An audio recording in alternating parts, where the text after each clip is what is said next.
Здравейте, приятели! Днес ще гледате малко скетчово от преди и сега. Да започваме. Хей, Вики! Здравей, виж, имам първо място на медал. Имам медал за първо място по плуване. Харесва ли ти? Харесва ли ти? Ето го медала злата, не? Така ли? Мале, това е хипер яко. Много исках да имам аз първо място на медал по плуване. Благодаря, че ми каза, дай една петичка. Хей, Вики! Имам първо място на медал по плуване. Кефи ли те?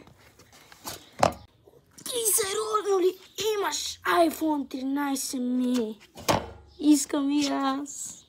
Сега следва един училищен скетч. Да започваме. Пс, Митко. Какво ни беше домашното, че не помня? Кой говори там? Криша, ставай права. Веднага, ставай. Ставай, че ще иска. Не, моля ви се, госпожо. Няма повече да говоря. Спирам. Митко, айде до вечера Brawl Stars. Говори там. Кой говори там? Веднага искам да разбера кой говори там. Криша, ти ли говориш? Сега ще те изгоня от час. Я малко по-спокойно, че да не кажа вас да ви изгонят от училище, че тогава ще стане по-лошо.